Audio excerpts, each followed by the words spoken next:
85 yards, to the big sack in the Alabama game, to his punt the other night, which was kind of a joke, and he did apologize about that. But he is making himself some money on the next level, and he's got a winning personality to match that, a great work ethic. He posts it. He keeps himself accountable. A young man that we have seen grow up and become a great leader. And with that, we begin the Go Hour as Leon O'Neill's part of my focus this morning. We're joined by Olin Buchanan here in the Rollo Insurance Studio for the Go Hour. Good morning to you, OB. Good morning. You know, I like to pat myself on the back because I was advocating for Leon O'Neill when advocating for Leon O'Neill wasn't cool. Yeah, so I've been a part. I've only joined in. It's before you. Yeah, way before. He was cool before I got here, but I know there was a little down period. But I'm glad that they, allow him to talk to the media from time to time. Oh, I do too. Yeah. He's a great soundbite. And he's grown up. He just seems like a very comfortable in his skin dude right now. Well, why wouldn't you be, right? Yeah. He's very confident in his abilities. There's some question about how fast he is. I don't know what his 40 time is. I know that when he had that interception, I get it. It was Kent State, but nobody was catching him. But he just plays well. What I like about Leon O'Neill is that he plays with so much heart all the time. And he's had big plays this year. Yep. And he's had a couple of interceptions called back for penalties by somebody else. At least one I thought was extremely bogus, but they don't ask me. But I think he's having an all-SEC caliber year. He absolutely is. He's making plays, and he leads. And when he makes mistakes, he owns up to them. Yeah, and quite frankly, if that mistake comes when you're ahead 44-0 in the fourth quarter, I can probably let it pass. It was actually kind of funny. I looked up and said, I didn't actually see the punt. I just saw the ball sailing through the air. Like, what? And I thought, what's going on? How? And then, oh yeah, Leon. And then I saw the replay. I'm like, oh, okay, it's Leon. There are certain players that have to walk that line to get to their greatness. And sometimes it costs you. Sometimes it doesn't. I'm trying to think. A Manziel guy, maybe? Maybe a Manziel guy. The Charles Barkleys of the world, the Draymonds, the Dennis Rodmans. Not that he's on that caliber, but I'm saying that there's a level of, and I'll use my boys again. So they played up this past weekend in a soccer match and against older, bigger boys who were pushing them around. And my boys are little, even for their age. But and I was like, dude, you got to stop being so nice. You got to play with an edge sometimes and let them know that you're here. And Leon plays with that edge. He plays with a little bit of let's go. And I think certain players need that to get to that level. I just think that's who he is. You know, he plays with a lot of emotion, and usually that's great. Sometimes it's not. You know, sometimes an opponent from Florida pushes blindsides DeMarvin Leal, and so Leon's going to defend his teammate, and he gets a 15-yard penalty. But I think you have to have guys like that on your team. Oh, yeah, absolutely. You have to. You have to have that dude who's like, what? You're messing with my guy? No. You have to have that. And, sometimes that's worth the 15-yard penalty. Yeah, kind of. It's risk-reward, of course, right? In that game, you might have been better off not getting. Exactly. You got to take in the moment and see what it's going to cost you. Look at some of these stats here. According to ESPN, 33 tackles, 1 sack, 2 picks. And the big one that jumps out to me was the Alabama game. 9 tackles in that game. Obviously, that was more of an aerial attack. We saw that, but he had 9 tackles in that one. I wonder what his PBUs are because, wasn't that him that hit the Alabama tight end in the back and jarred the ball loose? I believe that was him, yeah. And I know that there was one against Colorado. Mm-hmm. So I bet he has about 3 or 4 PBUs. Yeah, and I'm not necessarily trying to single him out today, but I just found the story with him this weekend just as a way to kind of jump off and talk a little bit about his presence on this defense. We do have a show topic that we will be breaking down here on the program. You can certainly be a part of that conversation. You can text us on the AMB text line, 979-693-1150. AMB, a College Station branch of the Amarillo National Bank. Good Texas banking, the website, amb.com. And 7. I'm sorry. Sorry? 7 PBUs? Passes defended. All right. Let's take it. And the phone number to call the show, as I say, a little bit too long, on the BCSI Associates Hotline, 979-693-1150. Now, Leon is not my answer for this question, but I'm going to set the question, then we'll go around and talk around the room. Who has grown the most this season for the Ags? All right? And there are several people who have grown.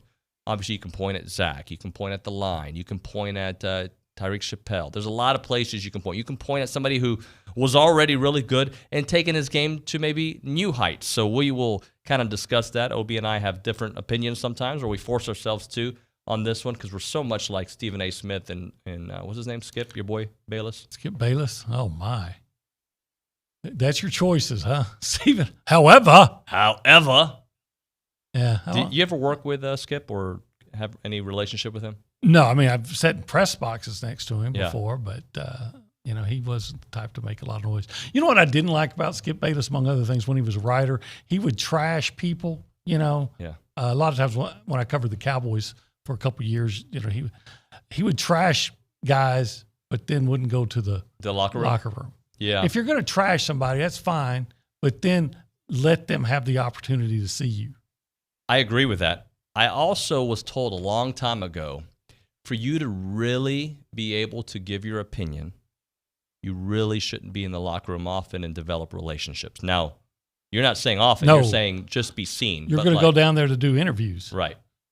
And if you've trashed somebody, criticized them, maybe trash is even too harsh. But if you criticize them, let them have a chance to look at you and say, call you out, and then you can either take it or fire back. Right. That's why up in the Dallas area, Randy Galloway was so respected because he would be there the very next that day.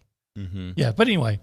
No, I agree with that. I on the flip side of that, I'll tell a little story. I interviewed 2 different times with the NFL Network, but one of the first times I interviewed with them, more of an informational interview, the guy interviewing me asked me, he was an old newspaper guy, I think from the Colorado Denver Post or something. But regardless, John McClain hooked it up for me to chat with them, and he asked me, hey, how are your relationships in the Texans locker room? We're looking for guys that have, and I was like, oh, really good. I'm buddies with this guy, Owen Daniels, and he stopped me. He goes, don't ever tell somebody you're interviewing that you're buddies with a player, because what happens if that guy gets in trouble with the law? Are you going to be able to report on it? And it always stuck with me. That's right. Truth of the matter. Let's go around and say hello. Dalton Hughes, good morning to you, sir. Good morning. How would you react when I get in trouble with the law? Would you report on that? Yeah, that would be, we'd probably go in breaking on TexAgs.com/live and report about it and all the other transgressions that have happened in your life. Yeah. And then ridicule you unmercifully. Yep, pretty much. Sounds about right. But it hasn't happened, right? Because if I need to start investigating, I will. No, we're good. What'd you do yesterday, my friend? Worked, did a little film room, little Stephen McGee time, so... How did that turn out? It's good. It's always good with McGee. McGee's that guy that shows up and he just wants to sit down and talk football. Once we stop laughing. Once you stop laughing, that's good. I need to be here one day and chit-chat with him when he's here. Let's now go to the News and Social Center. Tori Esprovoa, good morning to you. Good morning, guys. How y'all doing today? Yeah, Good. Yeah. Can't complain. I got a pretty cool headline for you guys today. Texas A&M baseball have a representative in the winning locker room when the 2021 World Series trophy is hoisted, as both the Atlanta Braves and Houston Astros will boast an Aggie in their bullpen. AJ Minter of the Braves and Brooks Riley of Astros are making their first World Series appearances this season, as the first best of 7 World Series is set to begin at Minute Maid Park this evening. Yep, that's good stuff. I saw Brooks Riley. He was honored during the A&M game this past weekend against South Carolina, and I just saw this in the news or on Twitter this morning. Clay Travis is coming back to this area. His kid is a big Atlanta Braves fan, so they'll be at Game 1 tonight. Clay's coming with his kid. Yeah, the Nashville area kind of adopts the Braves as their baseball That's their team, yeah. A lot of the South has adopted the Braves, right? Well, I think a lot of my generation, I have a buddy here in town, Philip Vargas, who is a big Astros fan and Braves fan, and I asked him, he's like, because we had TBS. We watched them all the time. Well, Nashville's about a 4-hour drive from Atlanta. Okay. So it's doable to go catch a game there. Yeah. A lot of people do. But do you remember back in the day, it was the Braves and the Cubs. You could watch all those games. Of course. That was awesome. I saw the very first one. You did? I couldn't tell you who won or who played, but I remember watching it and thinking, but sometime in the 80s, early 80s even, thinking, oh, okay, this will never work. This will never last. And it worked. I never thought that. I actually remember watching the night game, the Chicago Cubs' first night game. I remember seeing that one on TV, on WGN. Tori, what else you got for us? I have a text from you guys from our TexAgs thread saying that the subscriber said Bryce Foster has gone from complete deer in the headlights and looking over his head, trying to play center to start the season, to starting to look like a real freshman All-American. Zada is a close second, considering he looked like one of the world's worst QBs I've ever seen in the start of Maroon between CU and Archie, and now he's looking solid. All right, very good stuff there. And Bryce Foster is going to be part of my evaluation here of my player who has improved the most. So that's not even a tease. That's just, I'm going to tell you how it's going to go here in the next segment. But right now, let's talk about the Association of Former Students. We love those guys. Catherine, Randy, Lexi, all do great work over there, and Porter as well, obviously. And they're the oldest organization serving the A&M network here, and they've been doing it for so long, over 140 years. Financial gifts from that Aggie network have empowered the association to be here, there, and everywhere. And they are legit here, there, and everywhere. Everywhere you go, obviously, you can find that Aggie power, and they continuously give and give and give. And it's to the Aggie Mustard, Fish Drill Team, MSC, Midnight Yell Security, all over the place. They are doing that. And they can only do that with your help, guys. For $100 a year, about $9 a month, you're going to get that decal, the plaque, and the Texas Aggie magazine. Plus, you're continuing in the oldest, most inspiring tradition of Aggies helping other Aggies. To learn more about the impact of the association or get involved and make a gift, visit aggienetwork.com/giving. Get the Zone Daily Newsletter emailed to you each morning at 8. Sign up now. TheZone1150.com. Hi, this is Jeff Vanderwood with Veribank. Veribank is continuing to grow in the Brazos Valley with a brand new full-service banking center on Highway 6 in front of Academy. We have a team of genuine bankers specializing in personal and business banking, wealth management, and investor real estate lending ready to serve you. Veribank is here to help you succeed financially, and you can bank on it. Visit Verabank.com today. That's VERA Bank.com. Verabank. Member FDIC, Equal Housing Lender. The Bellucci Hour Happy Hour is a must part of any Aggie football season. Join Billy Lucci of TexAgs and Zach Taylor, the Infomaniac, every Monday and Thursday at 6 at the Tap, or listen in right here on Sports Radio 1150 AM and 93.7 FM. The Bellucci Hour Happy Hour every Monday, Thursday at 6 is brought to you by King Ranch Saddle Shop. Also brought to you in part by B&B Automotive. It's the Bellucci Hour Happy Hour. You can hear the Paul Feinbaum Show weekdays 2 to 4 here on the Zone. Presented by Polaris Fun Center. Paul Feinbaum is SEC Country, and Aggieland is SEC Country too. Join Paul weekdays 2 to 4 here on the Zone. Polaris Fun Center, where you can get a $500 rebate on any 450 or 570 Model A TV, or $2,000 cash back on a Polaris XP1000. Polaris Fun Center, where they sell and service fun, not tractors. The voice of the SEC, and you can hear Paul Feinbaum weekdays from 2 to 4 on the Zone. He was the heart of your family, and he taught you our history. He helped you fix your first flat. He was the best backyard DJ around, and every time he'd tell a story, he'd own the room. But now more than ever, he may feel alone. Today, older adults and their loved ones are struggling to connect, in a time when connection has never been more important. But there is something we can do. Embrace our older loved ones through StoryCorps Connect. With StoryCorps Connect, you can honor seniors remotely with an interview about their life. Every interview will be archived at the Library of Congress, becoming part of American history, so that years from now, future generations can listen in. All right, Grandpa, what's one piece of advice you have for me? Just 3 words, sweetheart. Live with courage. The man that had the best stories still has plenty of stories to tell. So connect virtually and share the conversation of a lifetime at StoryCorpsConnect.org/AARP. Connect, honor, share. StoryCorps Connect. A message from AARP, StoryCorps, and the Ad Council. Keyshawn, J. Will, and Max. When you have a problem with someone, you will find anything to turn it into a negative. And this is what is happening with Mike McCarthy and the Dallas Cowboys. People are waiting for the bottom to fall out. But I do know when you start trying to find the littlest thing to create a problem for a coach that is winning is ridiculous. Right. Listen in to Key, J. Will, and Max, powered by WC Tractor from 5 to 8 on the Zone.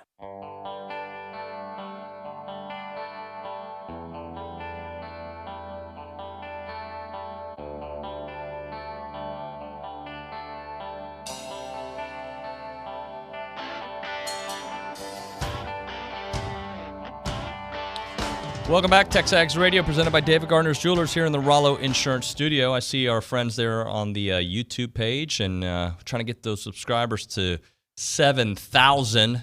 We're, 6.67? Got to get there, guys, so we can get all 3 hours here free on the YouTube channel. And, of course, thanks to all of our friends watching on texags.com/live. Need a better name for that.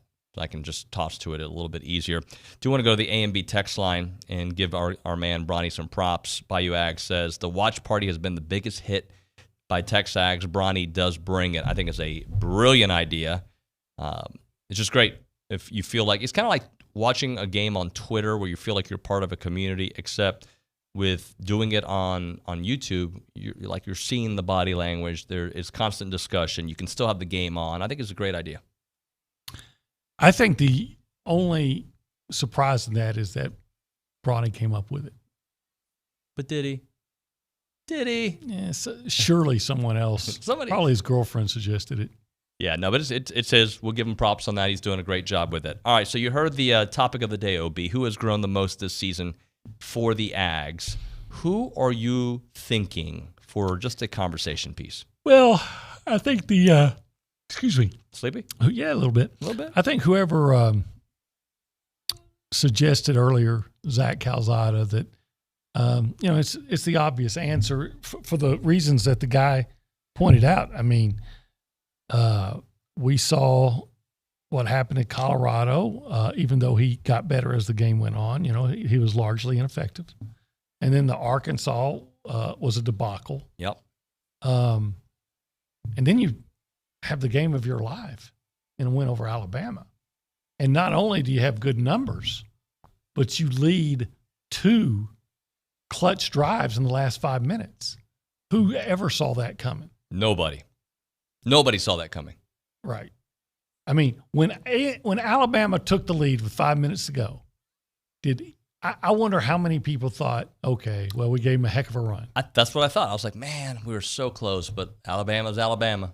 That's what I thought. And then Zach Calzada throws a dime to Anias Smith, and then he's under pressure.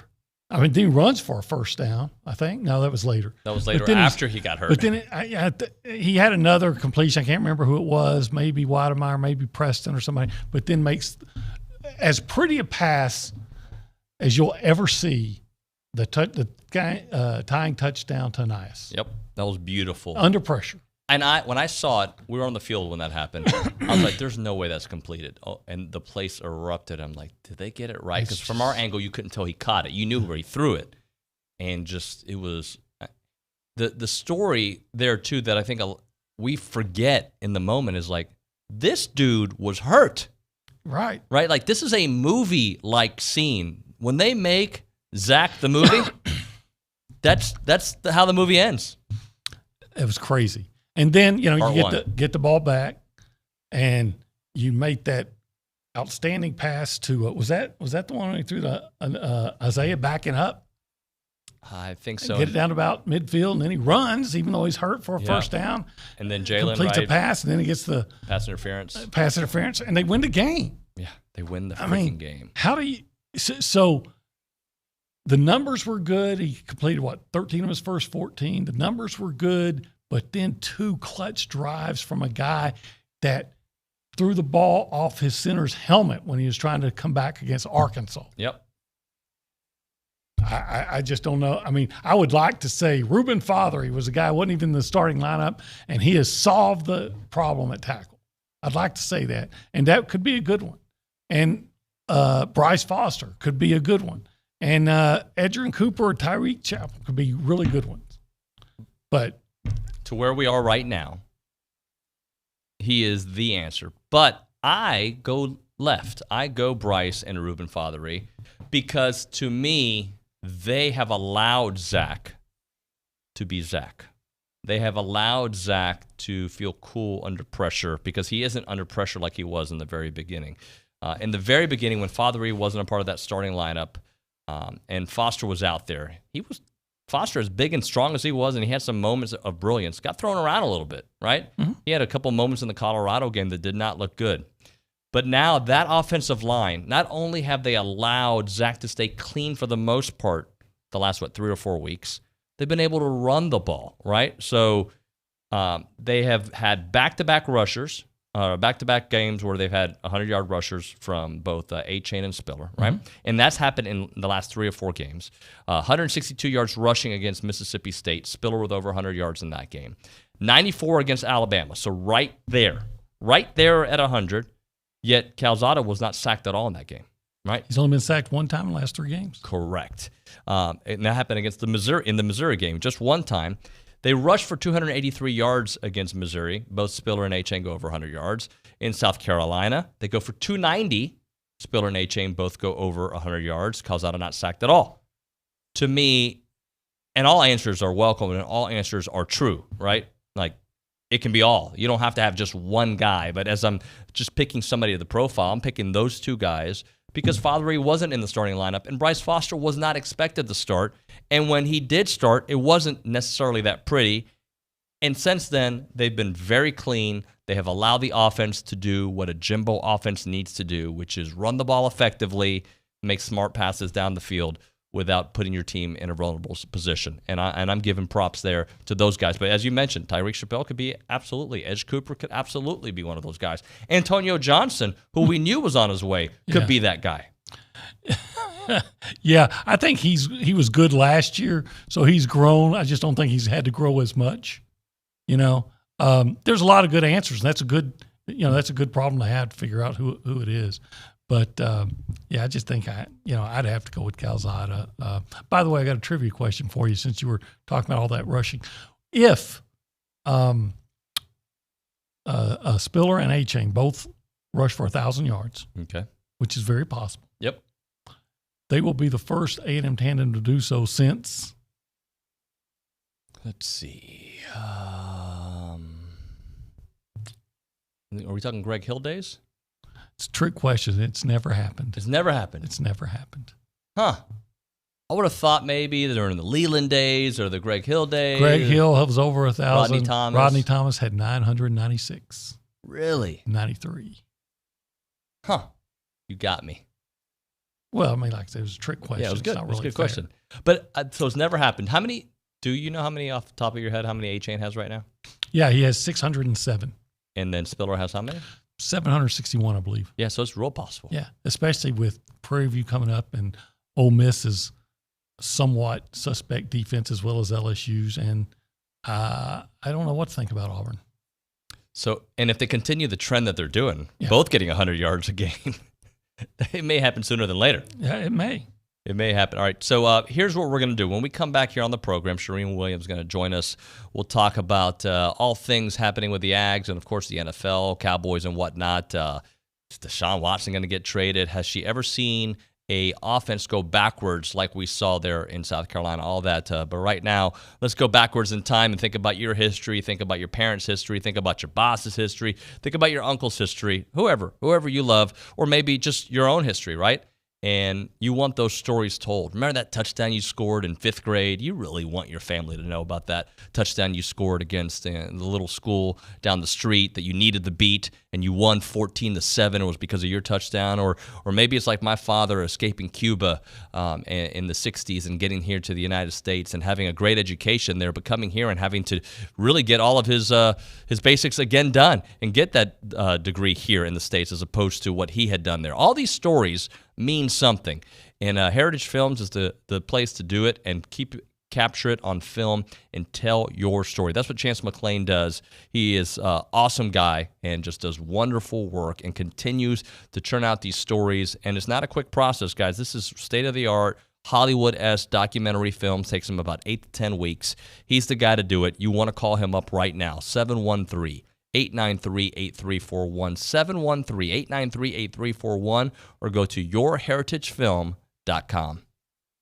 I'm Chelsea Reber with your community calendar on The Zone. Redder High School invites you to a trunk or treat event on Wednesday from 5:30 to 7:30. Games, candy, and fun for the whole family. Friends of Congregational Church invites you to a Halloween trunk or treat on Saturday from 5 to 8.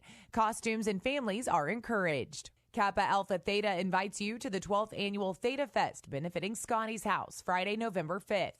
Visit AggieThetaFest.webs.com for more information. Grief Share, Surviving the Holidays, is a seminar for people facing the holidays after a loved one's death. The seminar is Sunday, November 7th at Peace Lutheran Church. Submit your nonprofit event to news@WTAW.com. Listen to the Astros postseason run on Sports Radio 1150 AM 93.7 FM and select games on Gospel 97.3 FM thanks to Kelly Burt Dozer. You can hear the Astros on The Zone and Gospel 97.3 FM. I'm Chelsea Reber on The Zone. Does the insulated glass in your windows refuse to come clean no matter how hard you work? If so, the glass unit has probably lost its seal. You might notice moisture between the panes, a hazy look, shadows, or even the growth of some white mold. If so, it's time to call your friends at Intercon. Not only are these conditions unattractive, but you no longer have an insulated barrier in your windows. There are a number of options available to you to remedy lost seals. Most options allow you to retain your existing window frame and just replace the bad glass with a new sealed unit. Clear insulated glass offers an insulating pocket, but no protection against solar heat gain. Low E insulated glass adds a coating between the sheets of glass. The coating blocks about 80% of the solar heat gain, as well as the damaging UV rays of the sun. Another option is to trade out the entire window frame with a premium vinyl window. Since Intercon does both glass and windows, we can offer you a full complement of options. Call Intercon to get a free quote from a locally owned and managed business. Whether you have new construction or an existing home, let the fine folks from Intercon help you keep your home energy efficient year-round. Call Brad Beard of Intercon today at 823-3639. That's 823-3639. The end of the tax year is near, so if you need maintenance or replacement parts for your construction equipment, WPI has you covered. Regardless of your machine's make or model, WPI can help. From custom hydraulic hoses, O-rings, and depth to teeth, buckets, and blades. Any part, filter, fluid, battery, or lighting for every brand of equipment is at your local WPI. Visit Jesse James at WPI's new location in Bryan, Highway 21 East at Marino Road, or click WPI.com. Listening to The Zone on your smart speaker is easy. If Louie can do it, anyone can do it. 2 simple steps, and you can hear Chip Howard Sports Talk, TexAgs Radio, The Louie Bellina Show, or Aggie football, basketball, or baseball on your smart speaker. Step 1, and one time only needed. Say, enable Zone 1150 skill. Then anytime you want to hear your favorite host or teams, all you have to do is say, play Zone 1150. Make sure to set it up and say, enable Zone 1150 skill. And then listen in anytime just by saying, play Zone 1150.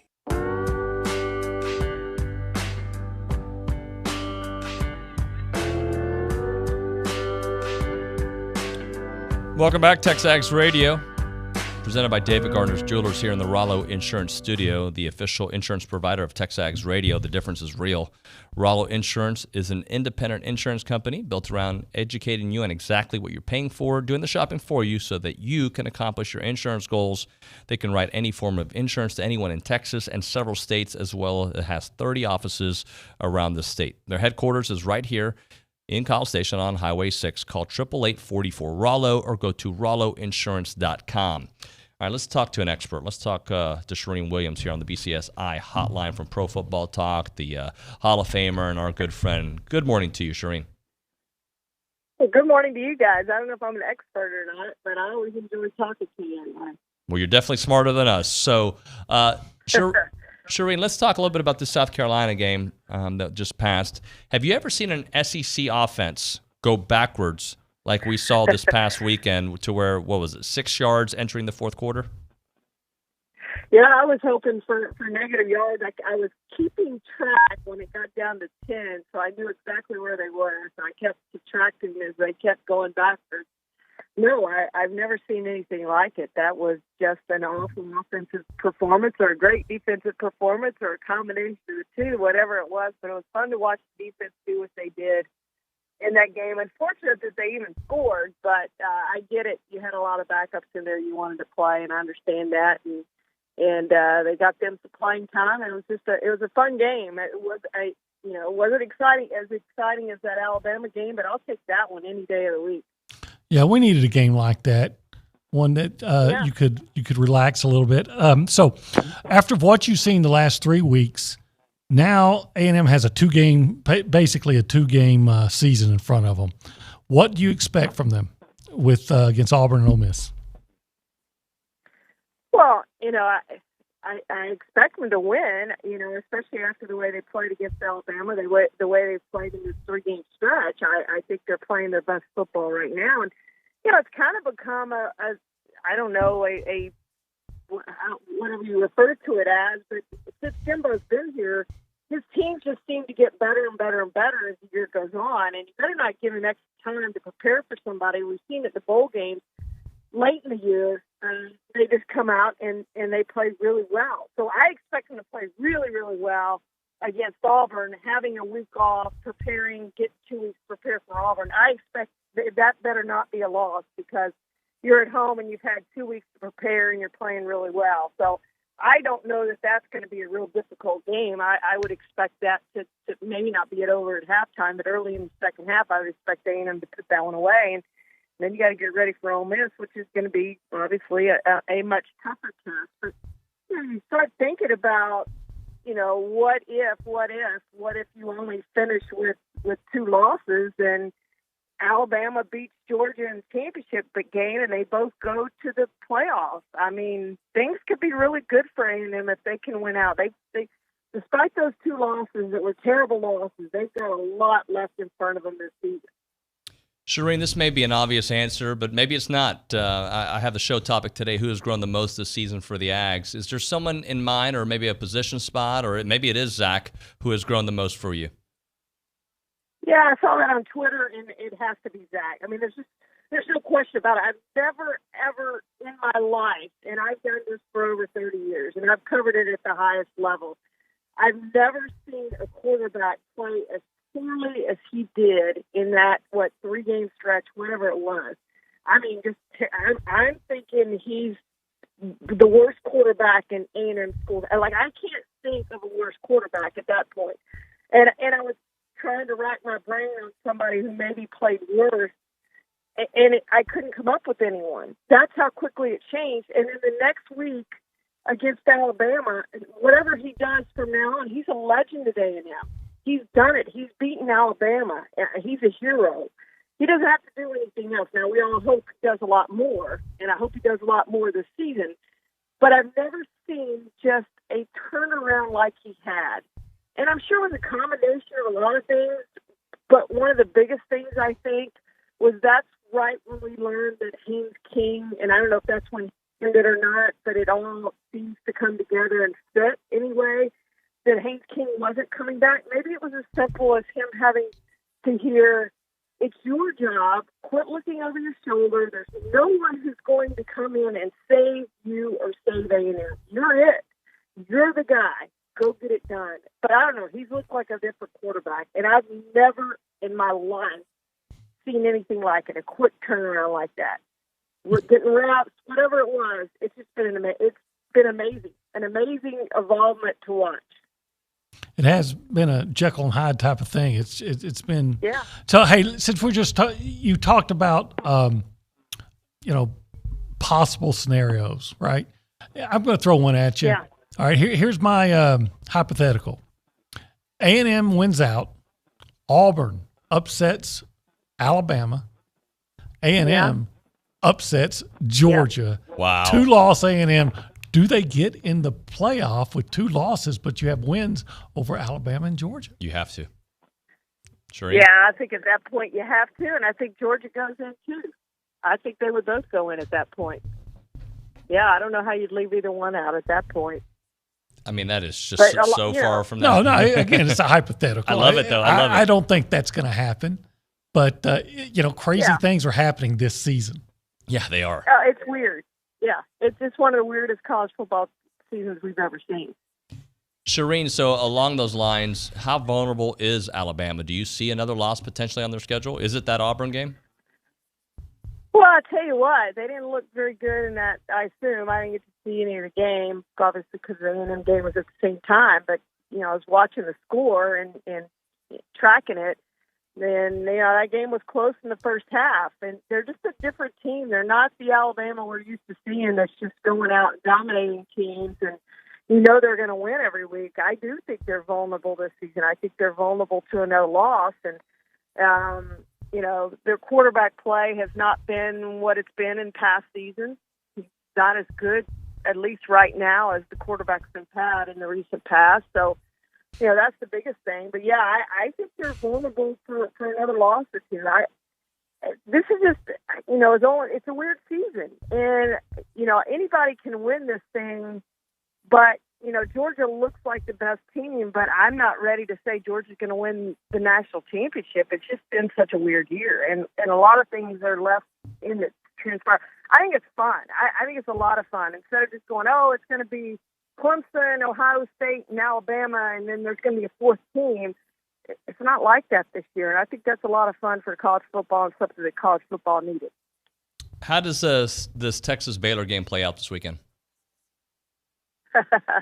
That's going to be an interesting game to watch for sure. I think Baylor's the better team, but again, just such a weird year. Texas has had a week off. I know Baylor has too, but it's going to be an interesting game to watch. I think Baylor's going to win the game, but I think it's going to be close and high scoring. Yeah, I wonder how Aggies feel about that. Is that like, when Iran and Iraq were at war, you're like, who do you root for? Yeah, right. Well, I think it's obvious who Aggies root. It's probably the only time Aggies root for Baylor. All right. Yeah, it's definitely Baylor. Hey, let me ask you a couple NFL questions before we get to the Aggies in the NFL. Deshaun Watson, is he going to get traded this week? Yeah, I think he is. It's getting close. The question is whether it's Miami or Carolina. He holds all the cards because he has a no-trade clause in his contract. And then the question becomes, what's the NFL going to do? Are they going to put him on the commissioner exempt list? They haven't had to make that decision yet simply because Houston's made it for them, but they will have to make it if he's traded somewhere. I expect him to be traded to Miami simply because we know he's already approved a trade to Miami.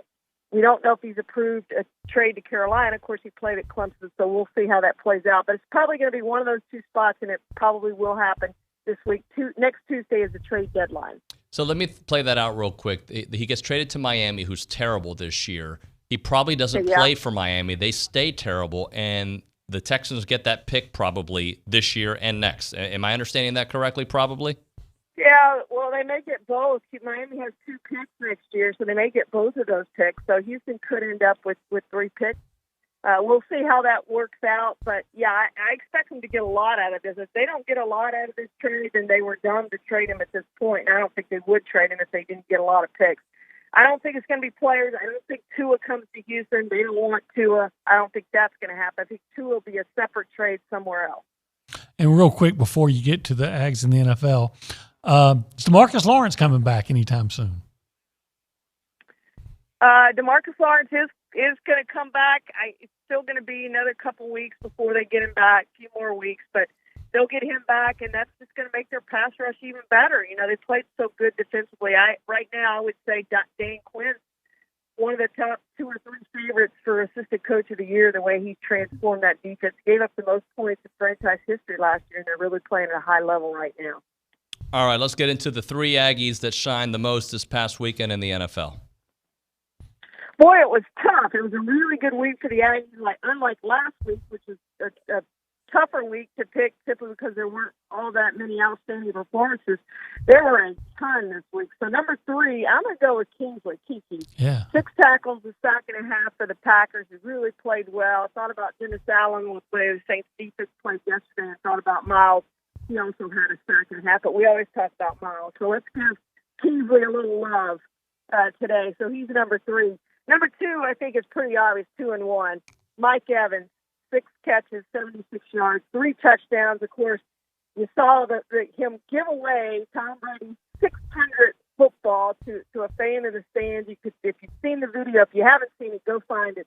The video on Mike's face as he has this incredulous look on his face as they tell him, you've just given away Tom Brady's 600 touchdown pass. The football's worth $500,000, and you just gave it away.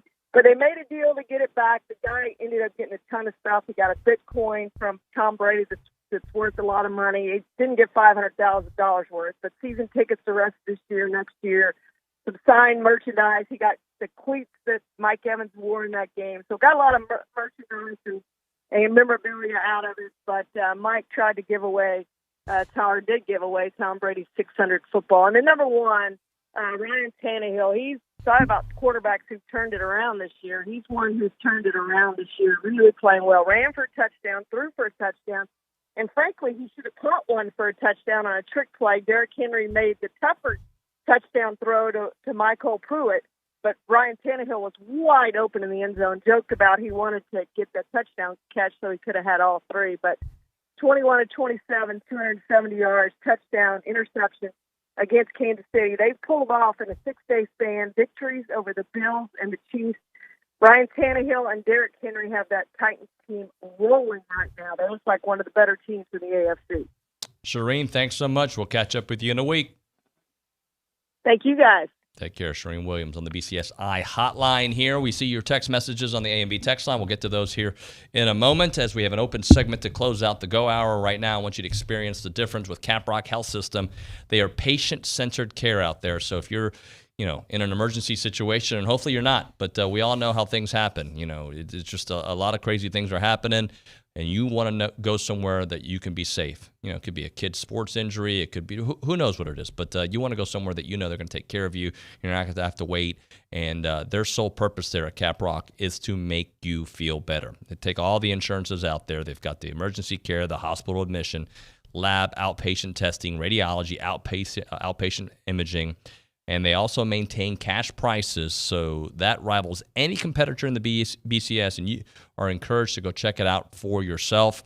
Check out the two convenient state-of-the-art facilities designed for patient healing and family friendliness, Caprock Hospital in Bryant and Caprock 24-hour emergency center in College Station. Both facilities have 0 wait times for emergency care, and you'll never have to sit in a crowded waiting room. Go check them out. It is Caprock Health System. Your home for Texas A&M football is Sports Radio 1150 AM and 93.7 FM. The Zone. The Zone. Howdy, y'all. This is Cullen Gillespie, former 12th man. I've always tried to help my team on and off the field. And now I'd like to help Texas A&M fans like you cut their electricity bills in half. Yep, in half. It takes less than 5 minutes and you'll save hundreds, maybe even thousands of dollars every year. 90% of Texans overpay for electricity, so don't be one of them. Sign up today at EnergyOgre.com and use code GILLY, G-I-L-L-Y, for a free month of service. Howdy, Ags. This is Dr. Krishna Shanmugam from BCS Eye Associates. I'm a fellowship-trained cornea and glaucoma specialist and eye surgeon, but most importantly, fighting Texas Aggie class of 2007. I was born in Aggie, raised in Aggie, and now back in the Brazos Valley to serve Aggie Land, the incredible place that made me the person that I am today. We're the only fellowship-trained glaucoma, cornea, and cataract surgeon in town, and would be delighted to take care of you locally for your eye exam and your eye surgery needs. Give us a call to schedule an appointment today with Dr. K at BCS Eye Associates at 979-701-2020 or visit mybcsi.com. Shop local, buy local, save big deals. It's not every day you can save money. Oh, wait, you can. Hi, Jenny here from Big Deals. When you shop Big Deals, you'll save money every day on dozens of gift certificates from local businesses like these. Kolache Rolfs, painting with a twist, B&B Automotive, Front Street Burgers, and more. Visit AggielandBigDeals.com to save big. AggielandBigDeals.com.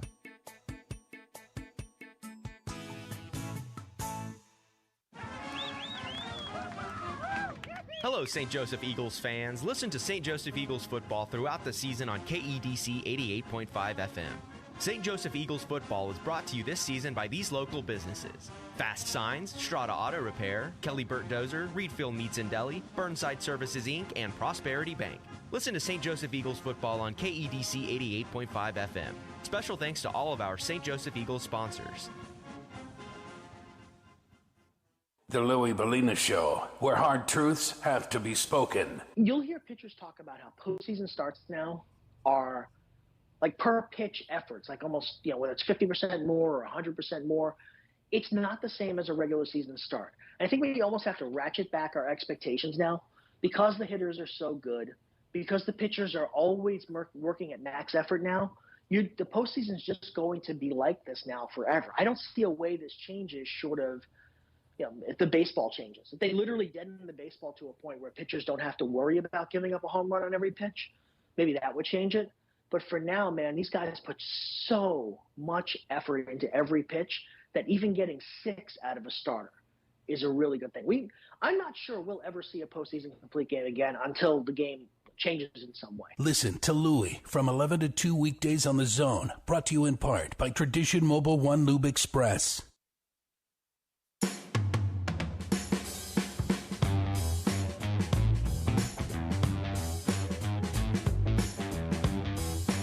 It is TexAgs Radio.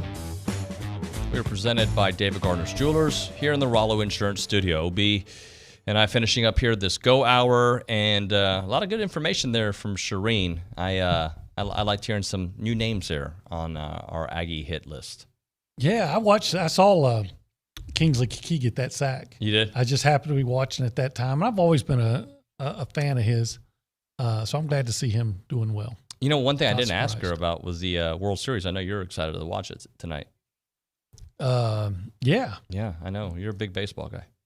Yeah. Let me rephrase that. You're a big Major League Baseball guy. Yeah, I'm not really into Major League Baseball. We're all into Schloss, though. The guy is slaying. He's doing some work, man. He is doing some work. It's really interesting to see the kind of guys the way they're ranked or projected, the guys are bringing, and most of them from around this general region. You've been doing this show since what, 2012? 2013. 2013. Do you remember talking as much baseball in the fall as we've done this year? Like just the excitement level? And you did have a host that loved baseball, yes. So maybe you did. Well, you know what? I will say that we're even talking more baseball. Yeah. Because there is more excitement level, because we're not trying to convince ourselves that this transfer from Nebraska Junior College X or Division II, whatever, is going to be as dominant at the Southeastern Conference level. Right. We're seeing guys that have played, high level ball yep. coming in here, or guys who are projected to be, big time players. It's been fun, and just getting to know him a little bit, Coach Schlossnagel. He really is. There's a Jimbo-esque vibe to him, different, but there is this is the guy. Like this is the guy for the next 10 years, kind of vibe to him. Yeah, I agree.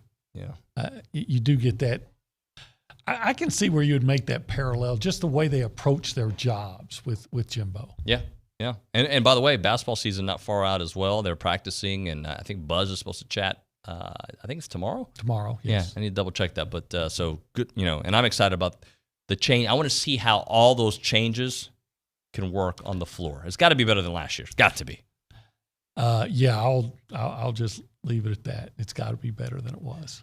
And I think it will be. I think he got some players that fit his style, his system, who have played a little bit. Well, the thing that tells me that the system is going to be more his style is that Quentin Jackson stayed. Yeah. And I don't think he would have stayed if he thought they were going to play the same kind of basketball, walk it up, try to drain the clock. Buzz used to say, hey, we just want to get it on the rim so maybe we can get an offensive rebound. Maybe this year they're actually hoping to make a basket on the first shot, and that in itself is progress. That is progress right there. Let's go to the News and Social Center. Tori Esprovoa. Our topic of the day, as a reminder, is who's grown the most this season for the Ags. And Tori, you got a couple of responses? I do. Responses. Excuse me. Yes, I have Cypress Ag saying Tyree Johnson has elevated his game and has made a huge impact on his defense. His stock is rising, and the young man is going to make some big money the next level. Yeah, it's been fun to watch him just get after quarterbacks this year. What else you got for us?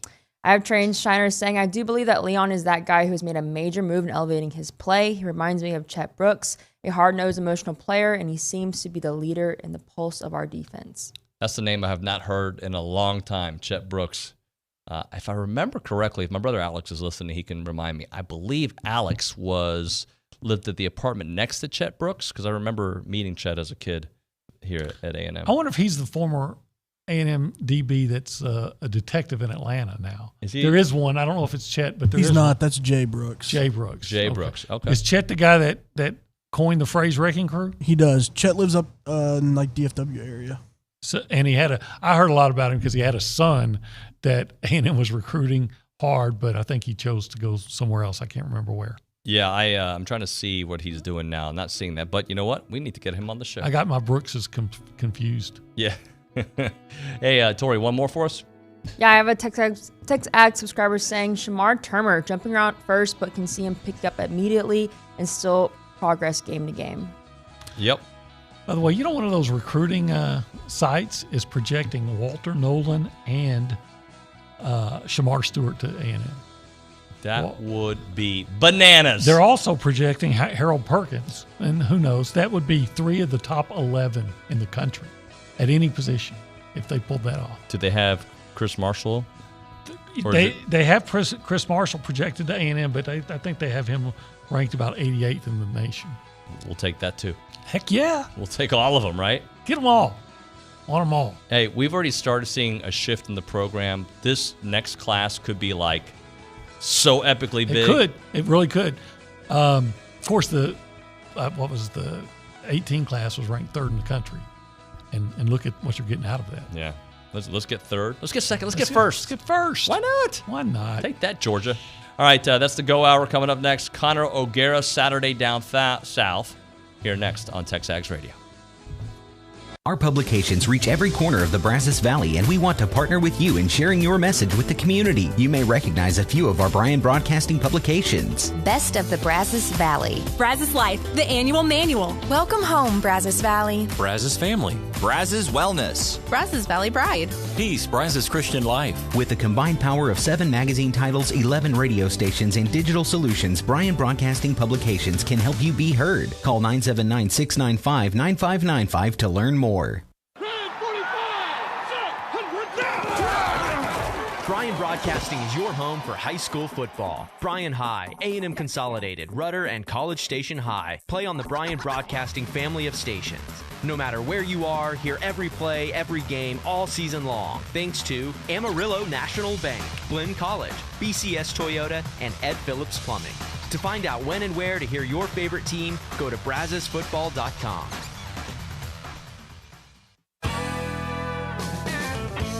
Listen in all season long to Houston Astros baseball. Thanks to Kelly Bird Dozier here on the Zone, 1150 AM and 93.7 FM. This is KZNE, College Station Bryan. Aggieland's home for sports. For sports.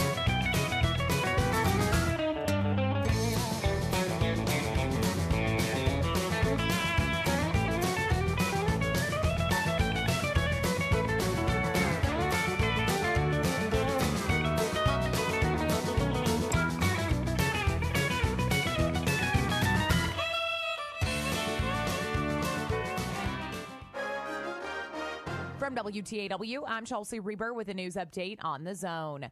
Progress continues on several Texas Department of Transportation projects in the city of Bryan. City Manager Keene Register told the City Council this month that TxDOT has finished the design of the first phase of the North Texas project from Old Hearn Road to 15th Street. It includes traffic signal installation at the Waco and Highway 21 intersection that was recently realigned to the American Legion.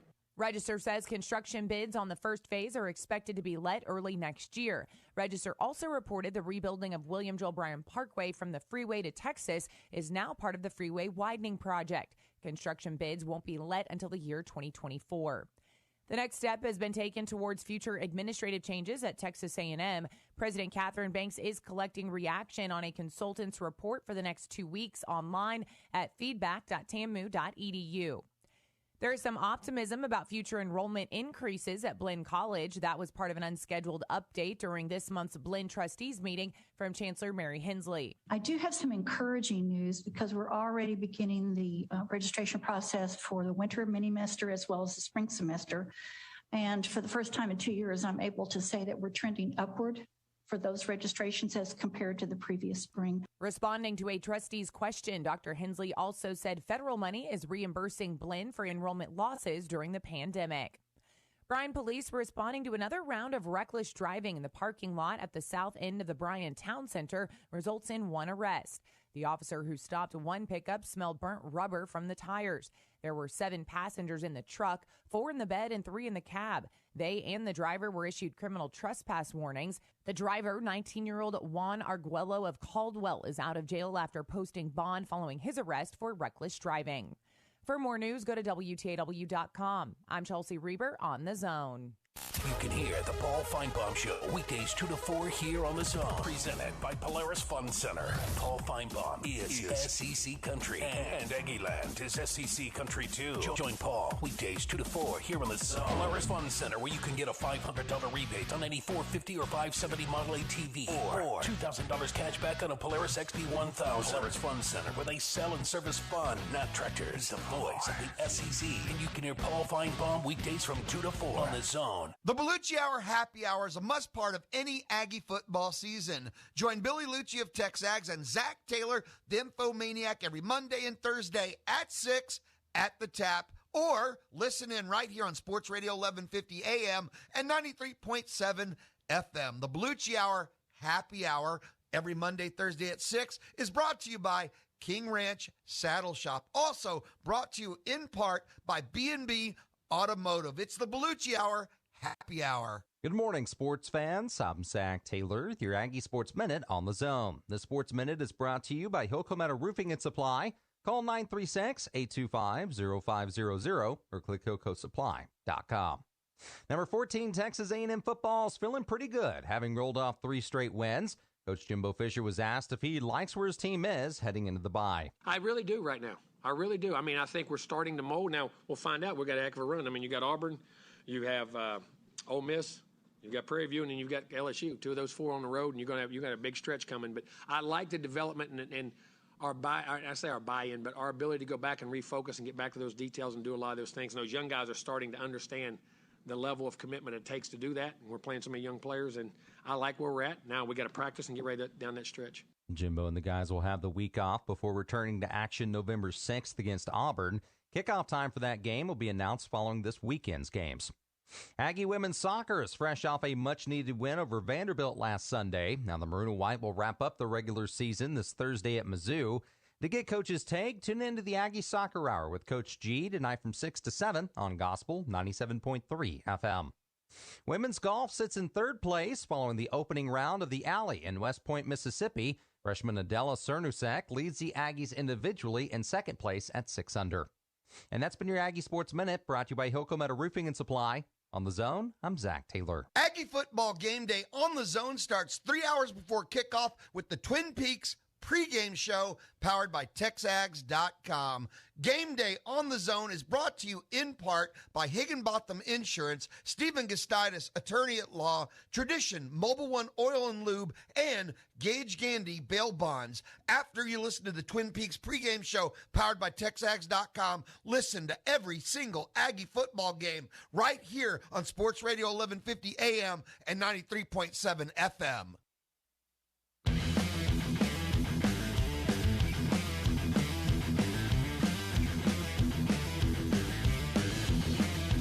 Yeah, definitely not into headbanger music. It is TexAgs Radio presented by David Gardner's Jewelers here in the Rollo Insurance Studio.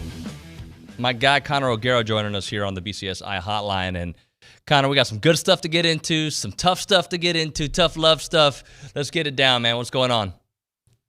Not a whole lot. How about y'all? Bye week for you? Does this feel like the bye week came at a good time? Because I'm sure there are Ole Miss fans out there who are thinking, man, it'd be really nice if we had a bye week now instead of like 3rd week of September. Yeah, I think for your current radio host, the bye week is coming at a good time because we're supposed to be moving into a new house, and I may be a little tired. But the way A&M's been playing recently, man, I say keep it rolling. But all right, let's talk about you, because back in July, maybe it was August, you told us that A&M was going to lose to Arkansas and they were going to beat Alabama. Now, you were right. I don't think any of us had Mississippi State right? And the way it played out, probably not. You probably reevaluated your grades after that Arkansas game and after that Mississippi State game. Yet here we are, A&M 2 losses, but a team that is on the rise. It's crazy because the question that I kept finding myself asking over a weekend in which, let's be honest, it was Pumpkin Patch Saturday in the SEC. It was Pumpkin Patch Saturday. I know A&M fans, y'all shouldn't have been at the Pumpkin Patch all day on Saturday. You had plenty of time to be able to get home and watch a nice, comfortable win. Those have been few and far between. But at the same time, I kept finding myself thinking, man, what if they could have just beat Mississippi State? How would we be talking about A&M? How would we be talking about the SEC West? How would we be talking about Bama's playoff chances if that one game, which felt so winnable at a lot of different points in that game, if that could have gone A&M's way? Now you can what if your way through the entire SEC schedule, but when we look back on this season, that'll be the moment where if I'm Jimbo Fisher, I'm kicking myself so much in thinking about the possibilities of this team because we're seeing the potential right now.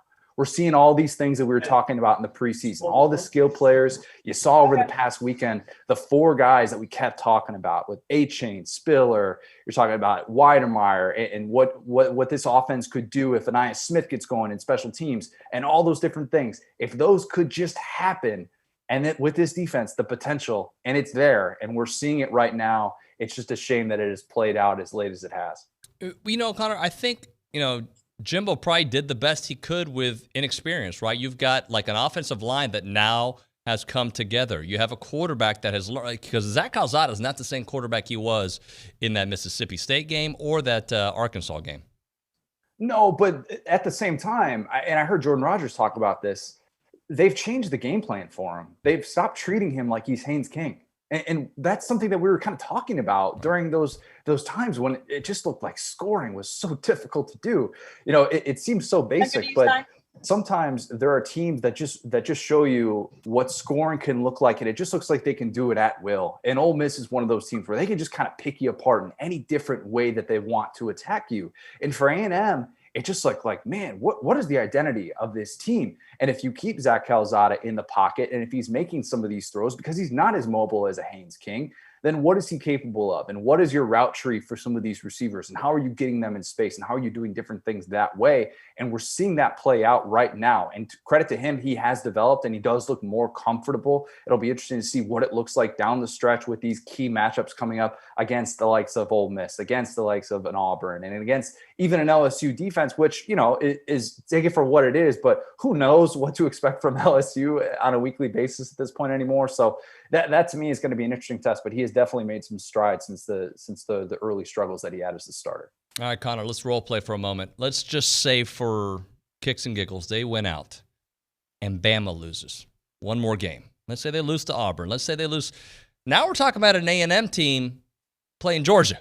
Now, I still think that's not going to happen, but for conversation's sake, take me through that scenario.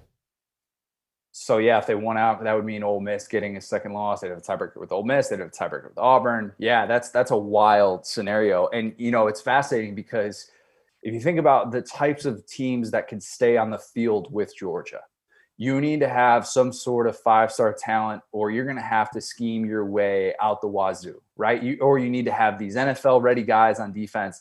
Kentucky has NFL-ready guys in the front seven.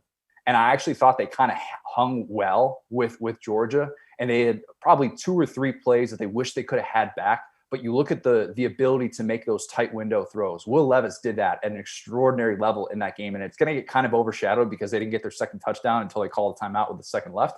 But at the same time, you need that elite talent.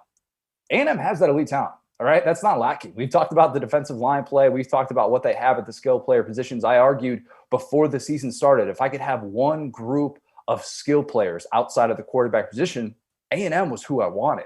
And we're starting to see that play out right now. So could that maybe test Georgia? And can this offensive line somehow hold up to be able to maybe take those chances downfield? It's at least a conversation because we probably haven't seen the best of Georgia yet. It feels like we're seeing the best of Texas A&M right now. All right, so what about Auburn? That's the game after the open week here that they'll have, and who knows how the Auburn-Ole Miss game plays out. But you got Auburn, then you got Ole Miss. So that's a very tough stretch, back-to-back games, but you get Auburn at home first. Your thoughts heading into that one?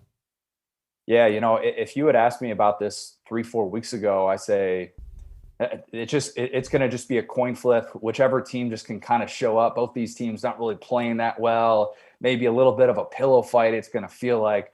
But now you look at this and you're thinking to yourself, wow, this could actually be for a New Year's Six Bowl potentially. And Bo Nix is playing really, really well right now. And I've been impressed with his last 2 road performances against Arkansas and then what he did in Death Valley, the first Auburn quarterback to win in Death Valley in the 21st century. Bo Nix is playing well. Now, can he play well enough against that A&M defensive line to be able to not make some of these mistakes we've seen him make in years past? That's still a question to me. And can he get some of these receivers to get separation? I don't know, but they got a versatile rushing attack with Jarquez Hunter, with Tank Bigsby, and they could beat you in a couple of different ways with Mike Bobo's offense, and it looks like they're hitting their stride right now. I would still probably give A&M a slight advantage in that, but that's still contingent on Zach Calzada being the quarterback that he's been the last couple of weeks as opposed to the one that he was like a month ago. So we'll kind of wait and see. But, man, that number 2 spot in the SEC West, it has been up for grabs for a while, and it's going to be up for grabs probably on a week-to-week basis for the last month of the season. Connor, let's talk a little bit about Florida. Is Dan Mullen going to be around next year? I mean, a lot could still happen this year. And how much love are you getting from those on your comments? I saw the tweet you posted, Sunday night at 11 o'clock at night, you're getting some comments, something like that. Dude, Florida fans they're not happy right now. And I'll be in Jacksonville this week for that game. And I know a lot of people will be wondering, what is the future of Dan Mullen? Because we talked about him finally getting that contract extension. Think about this. Think about how generous A&M and Ross Bjork have been with giving Jimbo Fisher the compensation, the resources that he needs to give him that extension after the top 5 season. Meanwhile, over at Florida, Scott Strickland didn't give Dan Mullen an extension until like 3-4 months into the offseason, coming off of 3 consecutive New Year's Six Bowls.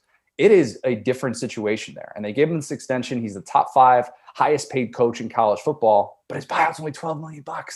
And in today's day and age, look, South Carolina gave Will Muschamp more money than that to go away.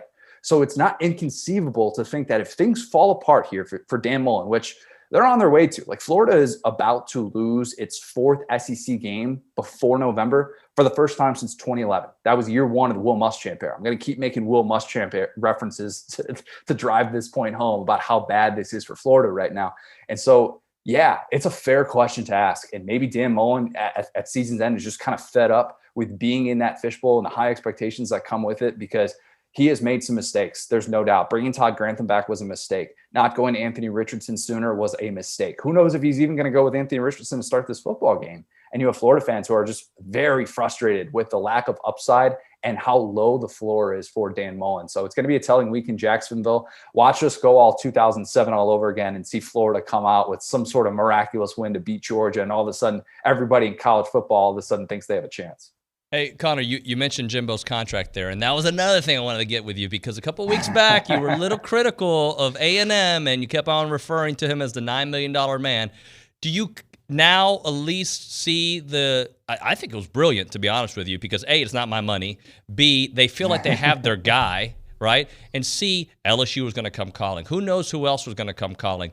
Get your guy in place if you feel fit moving forward that he's your guy for the next decade.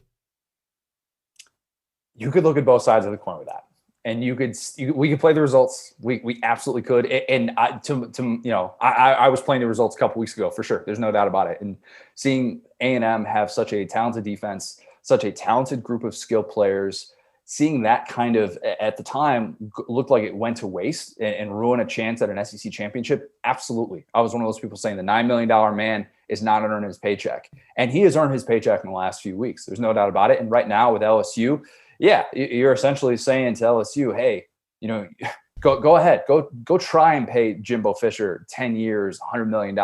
If you want to do that, all right, I guess that's your deal. But Jimbo Fisher is in a good situation, and the contract, it does. I'll say this, and I'll credit A&M for this. They have done nothing like what Florida State did. These situations are so vastly different with the resources that were available at Florida State, with the lack of facility upgrades, and the thing that he was complaining about, saying Clemson's passing us up. You guys are still living in the 20th century. That's not the case at A&M. All right, that's just not. And that was Jimbo's frustration in Tallahassee. He doesn't have that in College Station. So credit A&M for never making Jimbo question whether or not he has what it takes to win a national championship. But yeah, I mean, the number's a little ridiculous. I mean, let's call it what it is. It's absurd to think about that kind of money in this day and age, and if a coach is worth it, because golly, it wasn't that long ago. And I don't mean to sound too dated here, but paying a coach $5 million was so far off. Nick Saban was the first ever $4 million a year coach back in 2007. And how things have changed in a short matter of time. How much is Mullen making right now? He's making 7.5, 7.6. I lose track of the number. Okay, so a couple million more for a guy who's won a national championship, and he's here, and now LSU ain't calling. Like, to me, it's brilliant. It's brilliant, Connor. Come on, join the team. What's David Shaw making? David Shaw got like $8.9 million this year because of some sort of bonus weird thing. When the USA Today story that comes out every single year that Steve Berkowitz does such a great job putting together, and you see that David Shaw contract, you're like, whoa, what in the world's going on there? Does he have another Christian McCaffrey playing football in these games that we just don't know about or something?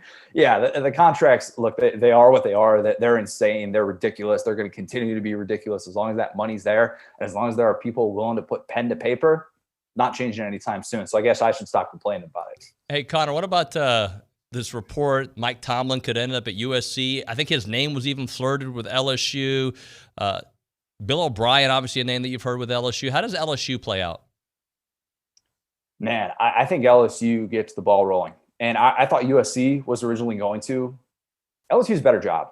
It just is. And you could point to the 3 coaches in the 21st century who have won national championships there. Meanwhile, at USC, there's been one coach, Pete Carroll, who's done well there in the last 30 years, and he had to cheat his face off to do so. So I don't really think it's a favorable comparison to say, oh, yeah, LSU, USC, kind of just take your pick here. I think LSU is in such an interesting spot with Scott Woodward. This is his alma mater. This is, as people in your neck of the woods know very, very well, this is something he takes seriously. And he's going to swing big. And one of the things I appreciate about him is he doesn't care about rejection. He doesn't care if it gets out there that Dabo Swinney said no to him, that Lincoln Riley said no to him. So at this point, I wouldn't necessarily say those guys are going there, but I think that there is a possibility that he's going to take a heavy swing. I saw Ryan Clark, the former Steeler, banging the drum for Mike Tomlin, and I don't necessarily blame him. I think that they end up with somebody like Mel Tucker. That'd be my guess at this stage of the game. I think Mel Tucker is somebody who has impressed a lot of people at Michigan State and the things that he's done in a short period of time there. But yeah, it's a fascinating job, and it's going to give a lot of people raises. And watch James Franklin, who just switched representation to Jimmy Sexton, watch James Franklin go get himself another raise to stay at his home state school. But it is such a great job, and I think that they absolutely should swing for the fences and have high expectations. Hey, so you mentioned Michigan State there, Mel Tucker, a moment ago. Any interest in this Michigan State game this weekend? Because I feel like those are 2 teams I'm still trying to figure out, and here's a big contest for them. Yeah, it's a great battle that we're going to see with 2 ground games that are feeling good, and that's kind of not really a sexy thing to talk about in this day and age, but it's kind of what these coaches have hoped to build their programs on. And Michigan State is doing it in a way that surprised a whole lot of people, myself included, with how quickly they turned around that roster. Mel Tucker was a guy who, we talk about overpaying coaches. Mel Tucker was overpaid by Michigan State, and they got rid of Mark D'Antonio. Mark D'Antonio resigned, whatever you want to call it, after accepting that ridiculous bonus. And then all of a sudden you're like, oh, I guess we got to go out and hire a Power 5 coach with experience. Let's go get Mel Tucker.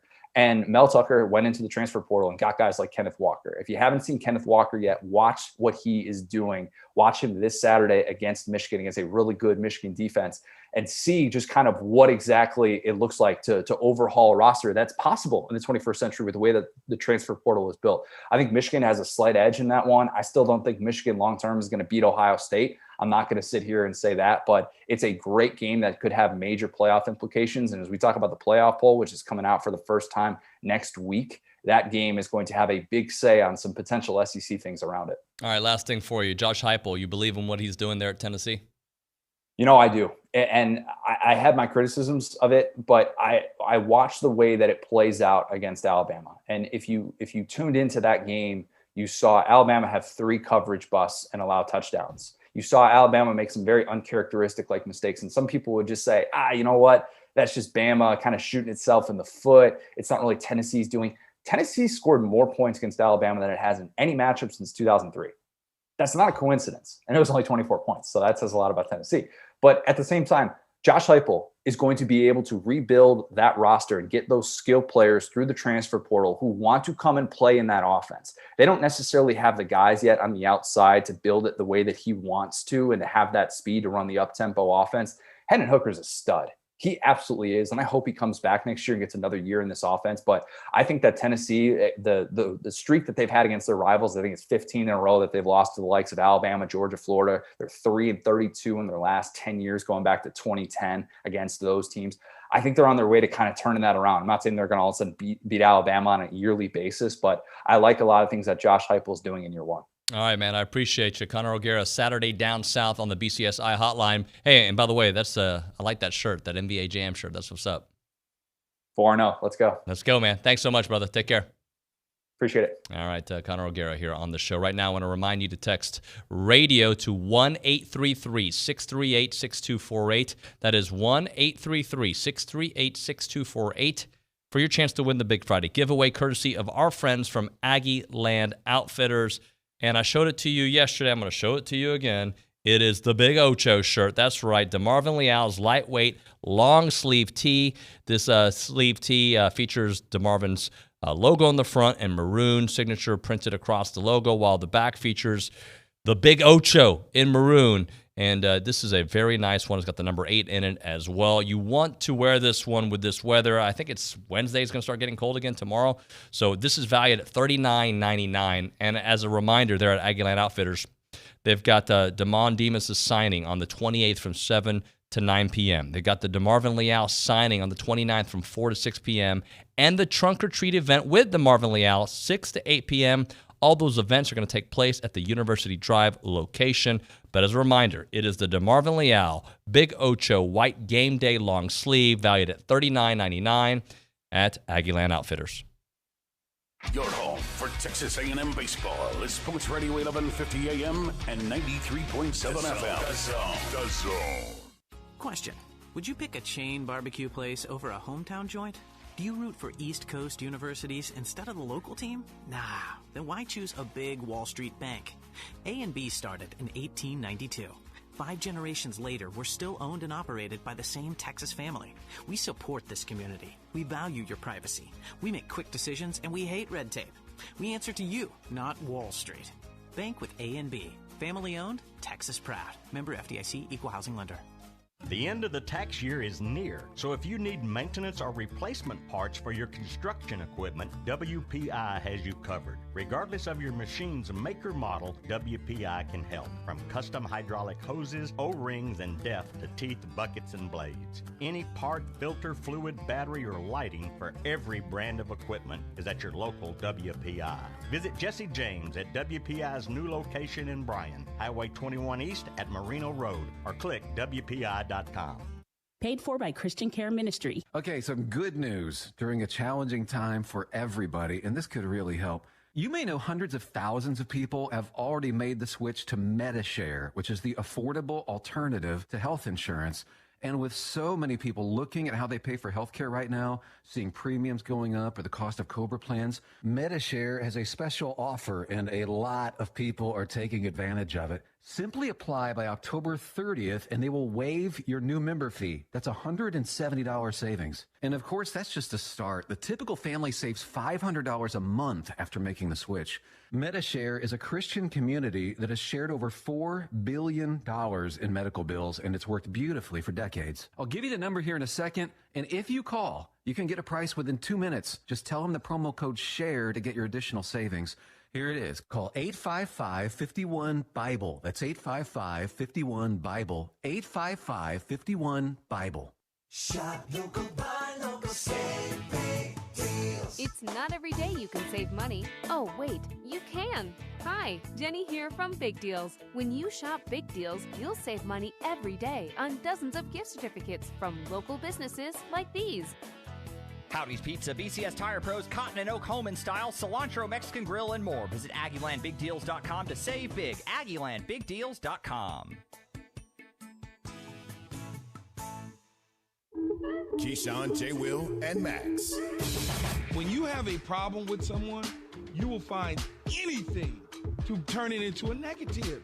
And this is what is happening with Mike McCarthy and the Dallas Cowboys. People are waiting for the bottom to fall out. But I do know when you start trying to find the littlest thing to create a problem for a coach that is winning is ridiculous. Right. Listen in to Key, J. Will, and Max, powered by WC Tractor from 5 to 8 on the Zone.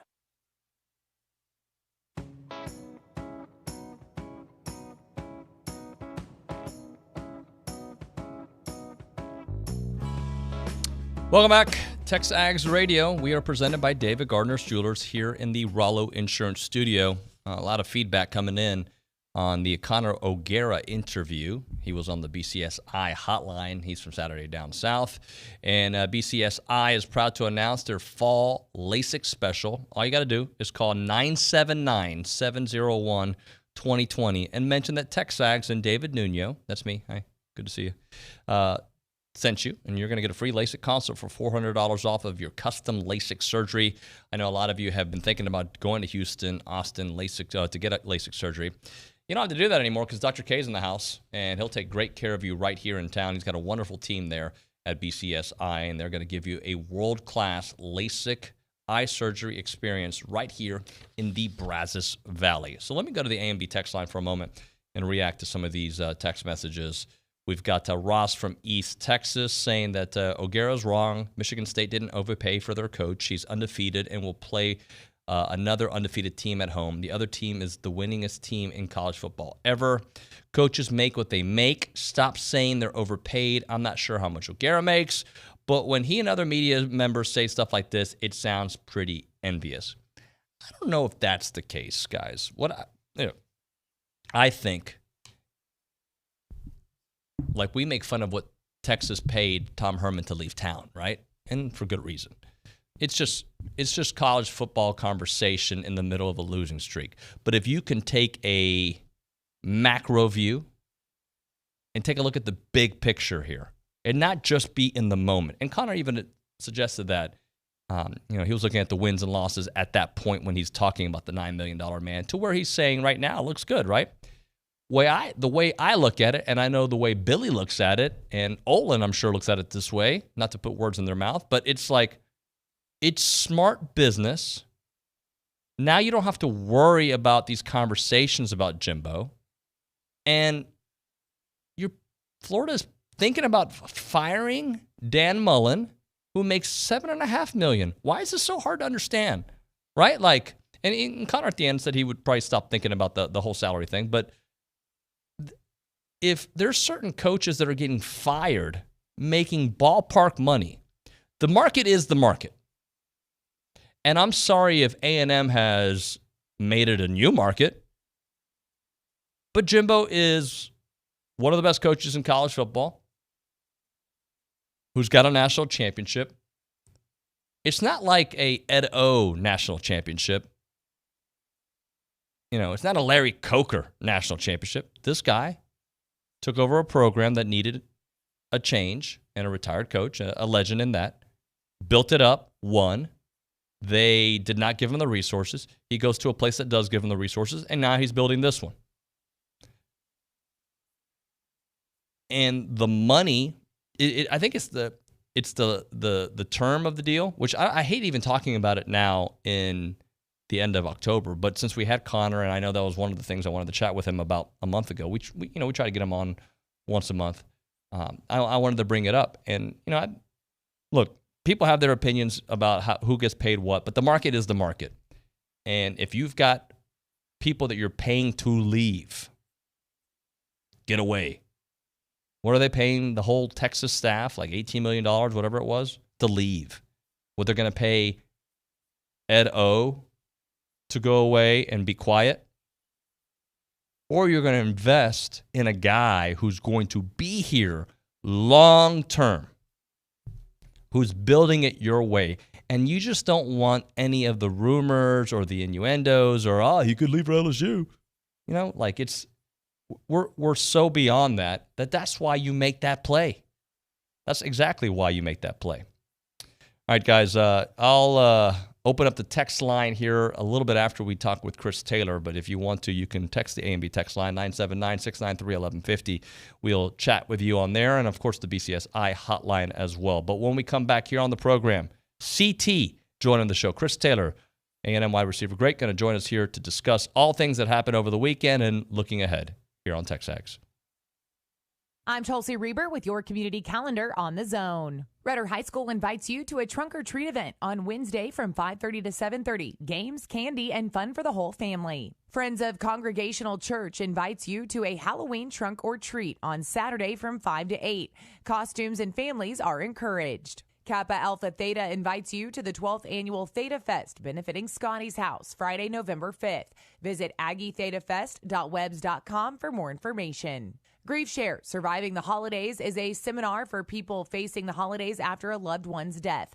The seminar is Sunday, November 7th at Peace Lutheran Church. Submit your nonprofit event to news@WTAW.com. Listen to the Astros postseason run on Sports Radio 1150 AM 93.7 FM and select games on Gospel 97.3 FM thanks to Kelly Burt Dozer. You can hear the Astros on the Zone and Gospel 97.3 FM. I'm Chelsea Reber on the Zone. What will College Station look like in the next 30 years? Where will we put the growth that's expected to come? What kind of businesses will we attract? How will we compete with other cities? These questions require answers that involve planning, tough decisions, and strong leadership. William Wright is the College Station City Council candidate to lead the charge into the future and keep College Station a great place to live, work, and play. On November 2nd, vote the right way for City Council. Vote William Wright for College Station City Council, Place 4. Political ad paid for by William Wright, Sherry Frisk, Treasurer. The Bellucci Hour Happy Hour is a must part of any Aggie football season. Join Billy Lucci of TexAgs and Zach Taylor, the Infomaniac, every Monday and Thursday at 6 at the Tap, or listen in right here on Sports Radio 1150 AM and 93.7 FM. The Bellucci Hour Happy Hour every Monday, Thursday at 6 is brought to you by King Ranch Saddle Shop. Also brought to you in part by B&B Automotive. It's the Bellucci Hour Happy Hour. This is ESPN Radio. 7-time Pro Bowler Dwight Freeney. Chris, hold it down for the D-lineman, baby. You know I got you, big fella. Allen Robinson, Chicago Bears. I pick whoever throwing the ball. Thrilled to have Bubba Wallace. My team and I, we can move mountains with everything that we do. Nate Newton, former Cowboy. You the man, Keith. You the man, okay? World Series champ Brett McGriff. A walk-off, you hit that home run off that pitcher and you're running around the bases. Yeah, I got you, dude. Aggies coach Jimbo Fisher. We do it in practice. They do it in games. Everybody's dancing now. NHL Commissioner Gary Bettman. It's great to be in an ESPN studio for the first time in 17 years. Another Hall of Famer, the great Steve Atwater. You took the soul of the Nigerian Nightmare. It was a great play, but I don't want to be super disrespectful to him. I would have said, Christian, look at me. Who's your dad? LaDainian Tomlinson. We gonna talk hoops next time you come in the show. Hoop Squad. I'm a Rockets fan. Might be a while till we bring you back on to talk about the Rockets. ESPN Radio, weeknights and weekends on Sports Radio 1150 AM and 93.7 FM. The